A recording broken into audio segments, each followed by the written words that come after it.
Hello everyone. Today we are going to see the different load balancing approaches. Already we have seen the scheduling approaches, and one among them was the task scheduling approach. So in task scheduling approach we saw there are two types. One is serial and another one is optimal. Today we'll see the load balancing approach. As we already know what is a load balancing approach.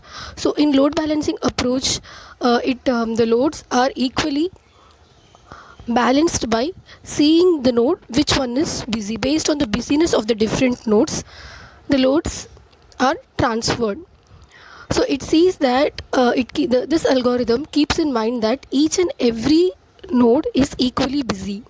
It will see that every node has the resources are allocated, and each and every node works with the same quality of the load, same quantity of the busyness. So now we can see what are the different types in load balancing approach. So how the load balancing approaches algorithm works based on the different types. So the major difference is static and dynamic. In static, again we have two types, that is deterministic and probabilistic. In dynamic we have again two types, centralized, distributed. In distributed we have two types, cooperative and non-cooperative. We will see them one by one. So the very first approach, let us see the difference between what is a static load balancing algorithm and a dynamic load balancing algorithm. Static load balancing algorithm uses the information about the average behavior of the system. So these algorithm will ignore the current state of the system or the nodes in the system. So irrespective of the current node, current load, or the number of nodes, the system will just perform based on the average behavior of the system.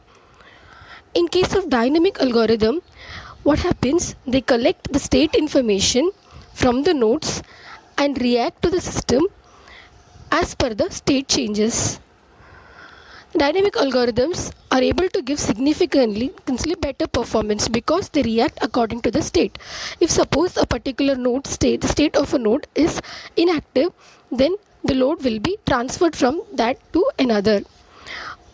If suppose a particular state is overloaded, then again the state of the node will be assumed that it is very busy, and in that case again the load will be transferred.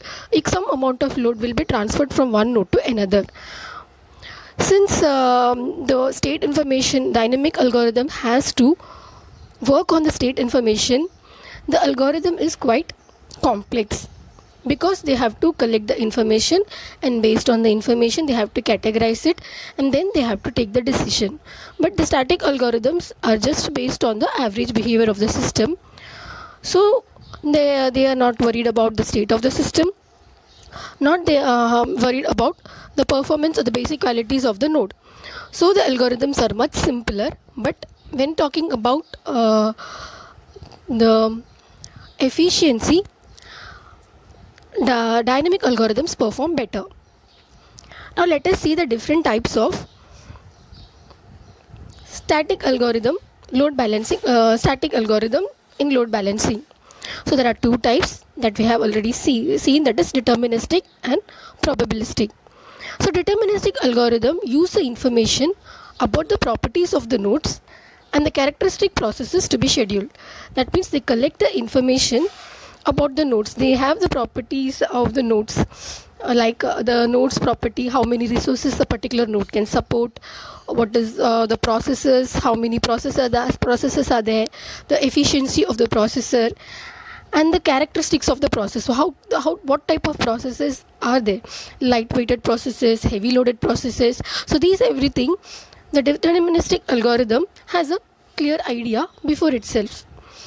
But in case of probabilistic algorithm, they use the information of the static attributes of the system, like the number of nodes, how many nodes will be there, how the processing capability, what is the topology. These things may change or may not change based on the requirements. So these are the simple rules. Based on this, the probabilistic algorithms are designed.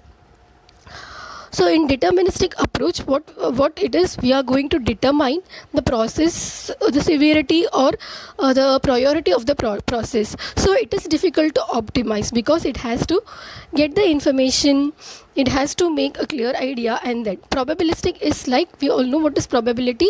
It is like in chance. So in case of in chance, it is not every time when you are taking the probability or by chance action, it is not every time we can get a good performance. When we know what we need, how we are going to do, it is determined, so the performance will be good. But it is still difficult because of different attributes. The probabilistic is that the set of cases is already given. So in that set of cases, it may apply anyone based upon the load. So it is easy to design, but the performance will be quite poor. Now let us see the load balancing approach in the dynamic load balancing systems. So when we talk about dynamic, there are two types, that is centralized and distributed. So we all know what is centralized. Centralized means one particular thing will be in common, and all the other nodes or other things will communicate with the centralized. That is, they will send a reply, get the response from the centralized node.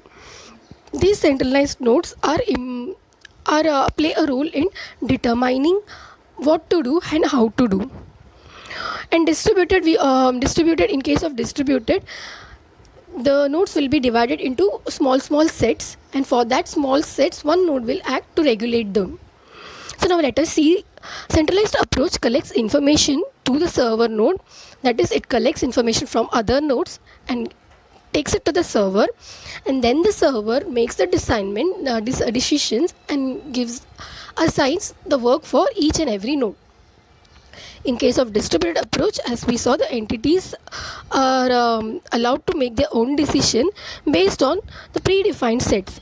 They in themselves make the decision within the sets. For example, in case of centralized algorithm, there may be 1,000 nodes. From the 1,000 nodes, each the server will be collecting the information, then it will make the appropriate decision. But in case of distributed, there will be not the 1,000 nodes. These 1,000 nodes will in turn divided into small sets, like 5 nodes or 10 nodes, and one particular node will be regulating these 10 nodes.